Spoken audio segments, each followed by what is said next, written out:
सबसे बड़ा रोग। क्या कहेंगे लोग, क्या कहेंगे लोग, क्या कहेंगे लोग, क्या कहेंगे लोग। अपने अंदर की आवाज सुनो, अंदर की आवाज, अंदर की आवाज। क्योंकि जो आप मान लेते हैं आज नहीं तो कल वही आप बन जाते हैं, बन जाते हैं, बन जाते हैं। अगला सवाल है हमारा, 7 किलोग्राम का कितने प्रतिशत 28 ग्राम है।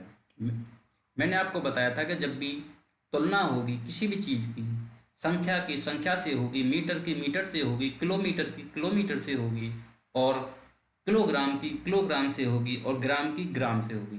तो आपको ये देखना कि यहाँ ग्राम दे रखा है और यहाँ दे रखा है किलोग्राम। तो सबसे पहले हम ग्राम को भी किलोग्राम में बदल सकते हैं, तो हमको भाग देना पड़ेगा 1000 का, यानी कि हम कहते हैं कि 1 किलोग्राम में 1000 ग्राम होते हैं। ठीक है। और जब हम ग्राम को 1 ग्राम को हम जब किलोग्राम में बदलेंगे तो इसमें भाग दे दिया जाता है। 1 ग्राम को जब हम किलोग्राम में बदलते हैं तो इसमें भाग दे देते हैं ग्राम का। ठीक है।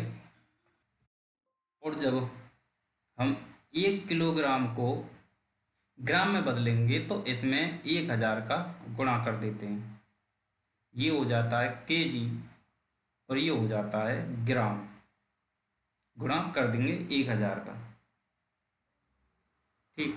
तो यहाँ इसमें क्या कहा गया, 7 किलोग्राम का कितने प्रतिशत 28 ग्राम है, यानी कि बेस वैल्यू क्या है हमारी 7। तुलना किससे करनी है हमको, 7 किलोग्राम से करनी है। तो जिस चीज़ से तुलना करते हैं वह हमारी हो जाएगी नीचे, लेकिन हमको ये ग्राम में बताना है तो ग्राम में बदलने के लिए हम इसमें गुणा कर देंगे 1000 का।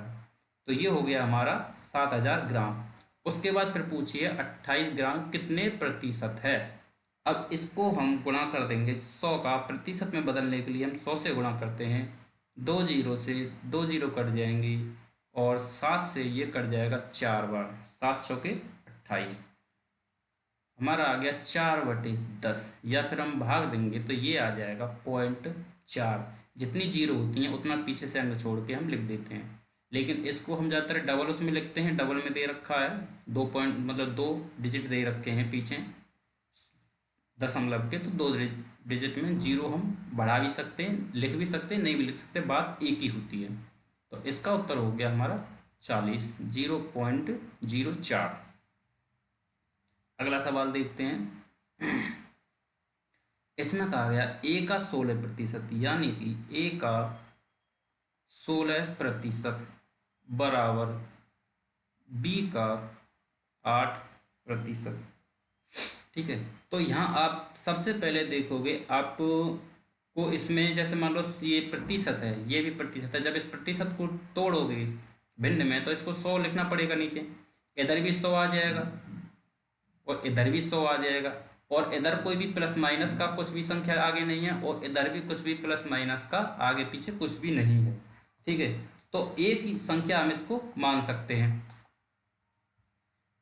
एक संख्या ये है और एक संख्या ये है, इनकी आपस में हमें तुलना करनी है। गुणा में है सारे, इधर भी सारे गुणा में, इधर भी सारे गुणा में है, तो हम इसको डायरेक्ट आसानी से काट सकते हैं।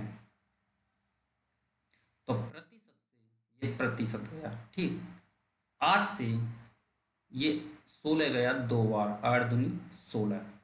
तो ए यहाँ आ जाएगा, फिर हम करते हैं कैंची मार गुणा, इस तरीके से ए हो जाएगा और बी इसके नीचे आ जाएगा यहाँ। ठीक। और ये 8 जो कटा, एक बार कटा था तो ये आ जाएगा 1, और ये 2 है, ये नीचे पहुँच जाएगा इधर। यानी कि ए की जो वैल्यू है 1 यूनिट है, और जो बी की वैल्यू है वह है 2 यूनिट। अब इसमें पूछा क्या है, इसमें कह रहा है ए का 40%, ए का 40%, बी का कितना 10% है, या 20% है, या 80% है। यानी कि 2 पर इसका कितना प्रतिशत है, एक का 40%, 2 का कितना प्रतिशत है। यानी कि हमारी तुलना किससे होगी, हमारी तुलना होगी 2 से।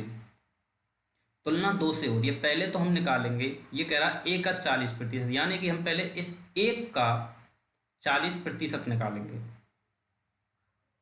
एक का 40% आपको मैंने बताया था 2/5 होता है। जैसे 20% का मतलब 1/5 होता है। यहीं हम इसको अगर डबल कर देंगे तो ये 40% का मतलब 2/5 आ जाएगा। ठीक है, तो यहीं हम 1 का 40% निकालेंगे, तो ये हो गया हमारा 1 का 40%, 2/5। अब उसके बाद इसमें कहा गया है, फिर उसमें पूछा है कि बी का कितना प्रतिशत है, यानी कि बी से तुलना की गई है और जिससे तुलना की जाती है वो होता है नीचे 1/2 गुणा 2/5, तो 2 से 2 कट गया, बचा कितना 1/5, और 1/5 की वैल्यू मैंने आपको बताई थी 20% होती है प्रतिशत में। और अगर आपको याद नहीं है तो आप फिर गुणा करके भी कर सकते हैं, इसमें 100 का गुणा करेंगे प्रतिशत में बदलने के लिए, ये कट जाएगा 20%। ठीक, अब करते हैं अगला सवाल। अगला सवाल देखते हैं, इसमें कहा गया है जब किसी संख्या के 75% में 75 का योग, योग मतलब होता है जोड़, किया जाता है तो परिणाम जो है पुनः संख्या है, और वह संख्या क्या है। यानी कि मान लिया वो जो संख्या है, माना वो जो संख्या है वह हमने x मान ली। ठीक, अब इसमें जो ये कहेगा उस हिसाब से हम इसमें करते जाएंगे। ये कह रहा किसी संख्या का 75%, भाई मैंने आपको 25% की वैल्यू बताई थी 1/4, अगर मैं इसको 3 गुना कर देता हूँ तो ये हो जाएगी 75% और ये हो जाएगा 3/4। 3 का गुणा इसमें करेंगे 75 हो जाएगा, फिर 3 का गुणा इसमें भी करेंगे, ये हो जाएगा 3/4। ठीक, अब इसमें कहा गया है किसी संख्या के 75% में, यानी हमने संख्या मानी x, तो x का 75% का मतलब होता है 3/5, 3 मतलब 3/4, 3/4 में 75 का योग किया जाता है, यानी कि 75 को जोड़ दिया जाता है तो परिणामी पुनः संख्या है, तो संख्या कितनी x ही वही संख्या आ जाती है। ठीक है, एक तरीका से हम ये देख सकते हैं कि x के 75% में अगर 75% जोड़ा जाता है तो परिणामी संख्या x आ जाती है। ठीक है, तो अब हम इसको हल करेंगे, तो सबसे पहले हम क्या करेंगे, इस 75 को इधर भेज देंगे, ये आ जाएगा 3x बटे 4, 3 गुणा x करेंगे 3x आ जाएगा, इधर x आ जाएगा, इधर से इधर लाते हैं तो इनके जो चिन्ह होते हैं प्लस का माइनस हो जाता है और माइनस का प्लस हो जाता है, जब हम बराबर से इधर उधर इनको करते हैं तो ये हो जाएगा माइनस का x और ये हो जाएगा माइनस का 75। ठीक, अब हम इसको इसके नीचे 1 मानेंगे, इसका हम लेंगे LCM, ये हो जाएगा 4, या फिर हम कैंची मार गुणा जो हमने सीखा था 4 गुणा 1, अब इनका कैंची मार गुणा हम करेंगे तो 3x गुणा 1 करेंगे तो 3x। ठीक, माइनस का साइन आ जाएगा और 4x का 4x। ठीक है, ये हमारा 75 माइनस का है ही। अब इसमें क्या करना, 3 में से 4 तो घटेंगे नहीं, तो 4 में से 3 घटेगा, लेकिन जो बड़ी संख्या होती है जो भी उसके सामने साइन होता है वही साइन फिर आता है। ठीक है, यहाँ से हम यहाँ करेंगे अब, तो माइनस का x बचेगा, एक x बचेगा, एक को हम लिखते नहीं हैं, तो माइनस का x और नीचे आ जाएगा 4 और ये हो जाएगा 75, और यहाँ माइनस से ये माइनस कट जाता है।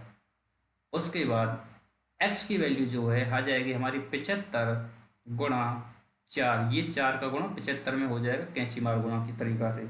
ठीक, अब ये हो जाएगा 5 चौके 20 हासिल 2, 7 चौका 28 और 2 हमारा हो गया 30, यानी कि वो जो संख्या है वह है हमारी 300। ये संख्या जो है हमारी हो गई 300। ठीक है, अब एक शॉर्टकट तरीके से भी मैं इसको आपको वैसे ही समझाऊंगा। ठीक है, अब इसको हम शॉर्टकट या मुँह ज़बानी तरीका से किस हिसाब से करेंगे वह इसमें हम देखते हैं। देखिए इसमें क्या कहा गया, जब किसी संख्या को 75% में 75 जोड़ा जाता है, यानी कि कोई भी संख्या अपने आप में 100% होती है, कोई भी संख्या अपने आप में 100% होती है। ठीक, अब इसमें कह रहा 75% में 75 जोड़ दिया जाए, यानी कि 75% में अगर हम 25% और जोड़ दें तो कितना हो जाएगा हमारा, 100% हो जाएगा। इसमें भी यही कहा गया है कि 75% में 75 का योग किया जाता है, परिणामतः पुनः संख्या आ जाती है, यानी कि 75% में अगर हम 25% और जोड़ दें तो हमारा 100% संख्या हो जाएगी। ठीक, तो 25% का मतलब क्या होता है?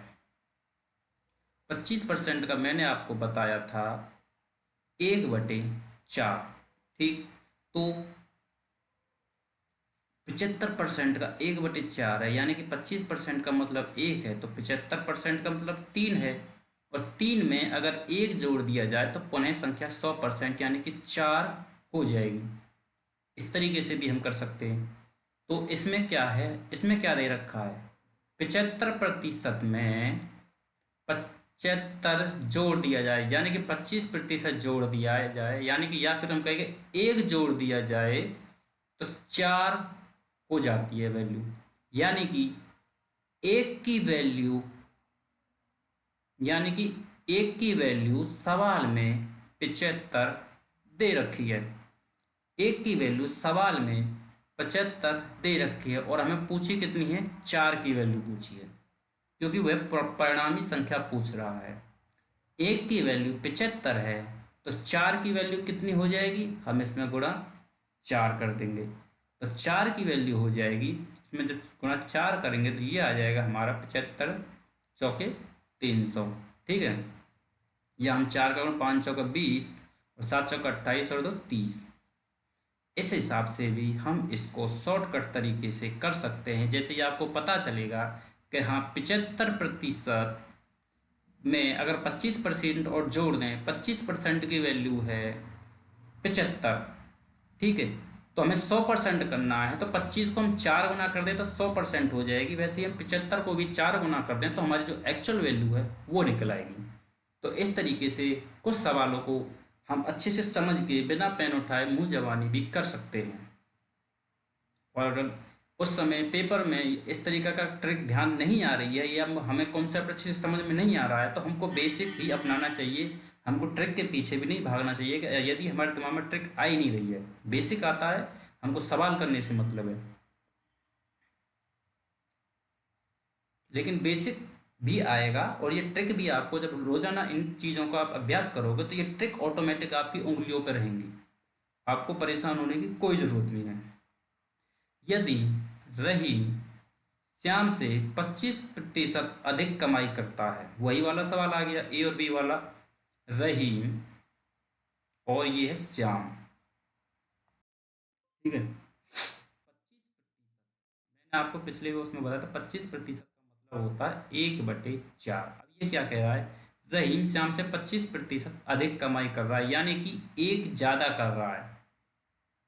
रहीम रहीम जो है श्याम से एक ज़्यादा कर रहा है, प्रतिशत में 25 ज़्यादा कर रहा है, लेकिन यूनिट में अगर श्याम 4 यूनिट कर रहा है तो रहीम 1 यूनिट ज़्यादा कर रहा है, यानी कि श्याम अगर 4 यूनिट कर रहा है तो रहीम कर रहा है 5 यूनिट। ठीक, तो श्याम रहीम से कितने प्रतिशत कम है, तो श्याम रहीम से कितने प्रतिशत कम है, यूनिट में कितना कम है, 1 कम। ठीक है, यूनिट में श्याम रहीम से 1 कम है। और अगर प्रतिशत में देखें तो हम अब किससे तुलना कर रहे हैं, रहीम से श्याम की कितनी कमाई कम है, तो रहीम का जो बेस वैल्यू है वह आ जाएगी नीचे और 1 आ जाएगा ऊपर। तो 1/5 की वैल्यू आपको पता है 20% है, और अगर आप भूल भी गए हों तो 100 का गुणा करो और 20% निकाल लो। और मैंने दूसरे तरीके से भी इसको बताया था, जैसे कि रहीम और श्याम की वैल्यू, श्याम की कमाई अगर 100 रुपये थी और रहीम की वैल्यू 25% अधिक है, तो ये 125 हो गया। अब ये पूछ रहा है कि श्याम की जो कमाई है रहीम से कितने प्रतिशत कम है। यूनिट में देखें तो 25 यूनिट कम है, और प्रतिशत में हम देखेंगे तो हमारी तुलना हो रही है रहीम से 25 कम है, तो 25 की वैल्यू निकालेंगे, गुणा 100 कर देंगे, 25 पंजे 125 और 5 से काट देंगे 100 को 20 बार, तो उत्तर हो जाएगा हमारा 20%। देखते हैं अगला सवाल। आइए, इसमें कहा गया है कि एक संख्या को पहले 10% से तथा फिर 20% से बढ़ाया गया, उस संख्या का कुल मान कितना होगा। यानी कि कोई संख्या थी, हमने वो संख्या मान ली 100, क्योंकि हमें प्रतिशत में ही निकालना है, तो कोई संख्या 100 थी। ठीक है, पहले उसको 10% बढ़ाया। 10% का मतलब कितना होता है, 1/10। 10% बढ़ा दिया, यानी कि हमने जो संख्या थी 10 थी, उसको हमने 11 कर दिया, क्योंकि हमने 1 बढ़ा दिया। तो जो संख्या थी पहले हमने उसको 10% बढ़ाया। ठीक, फिर उसको 20% बढ़ाया, फिर उसको 20% बढ़ाया। 20% का मतलब होता है 1/5, यानी कि संख्या जो है बढ़ के 5 से कितनी हो गई, एक 20% बढ़ाया, यानी कि 5 में 1 बढ़ाया, 5 से बढ़ के हो गई 6। फिर उसके बाद हमने उसको बढ़ा दिया 20%। ठीक, अब हम इसको देख लेंगे क्या है, काट के इसको 10 से, ये 10 गया 0, और ये 5 से गया 5 दूनी 10। ठीक, अब हम इसका करेंगे 11 गुणा और 6 दूनी 12। 11 गुणा हम 12 करेंगे तो कितना आ जाएगा, 11 एकम 11, हाँ 16, मतलब 12 एकम 12, हाँ 1 और 12 और 1 12 13। तो कितना हो गया, हमने 100 माना था और हमारा 132 होगी संख्या बढ़ के, कितना प्रतिशत बढ़ गया हमारा, हमारा प्रतिशत बढ़ गया 32। तो उत्तर हो गया हमारा 32%। ठीक है, एक तरीका इसका और देखते हैं। इस तरीका से जब किसी संख्या को लगातार बढ़ा या घटाया जाता है, तो इसमें एक फॉर्मूला का इस्तेमाल किया जाता है। इसका मतलब है x plus y plus x गुणा वाई बटे 100। ठीक, तो x का मतलब है पहली बार बढ़ना या घटना, और y का मतलब है दूसरी बार बढ़ना या घटना। कभी कभी 3 या 4 बार एग्जामिनर देता है, तो जब वो आएंगे तब उनके हिसाब से अलग से उनको किस तरीके से इस्तेमाल करना है तब देख लेंगे। यहाँ पे मैं केवल अभी 2 के बारे में बता रहा हूँ। जब भी 2% दी होंगी घटने या बढ़ने के लिए, तो अगर मतलब घटने के लिए होती, जैसे मान लो 10% घटाया तो यहाँ माइनस आ जाता, और 20% बढ़ाया तो यहाँ आ जाता प्लस। ठीक, लेकिन यहाँ पे दोनों बढ़ा है, तो यहाँ पे ये भी प्लस, ये भी प्लस, गुणा 10 प्लस मतलब 10 गुणा 20/100। ये हमारा डायरेक्ट उत्तर आ जाएगा। 10 और 20 कितना हो गया, 30, प्लस 1 2, 1 0 से 2 से 0 से 0, 2 एकम 2, तो ये बचा हमारा 2, यानी ये हमारा आ गया 32%। अगर हमको इस तरीके से दे रखा है तो उसको हम इस तरीके से भी कर सकते हैं। आगे बहुत सारे कई और तरीके हैं, धीरे धीरे इन चीज़ों को हम फैमिलियर होते जाएंगे, एक एक चीज़ धीरे धीरे सीखते जाएंगे। एक साथ में ज़्यादा सीखेंगे तो हमारे माइंड पे बोझ सा होने लगता है, और फिर चीज़ें दिमाग से निकलने लगती हैं। इसलिए धीरे धीरे चीज़ों को सीखेंगे और 0 से लेके एडवांस तक हम चलेंगे। तो इस वीडियो को यहीं ख़त्म करते हैं, आगे सवाल हम दूसरी वीडियो में करेंगे।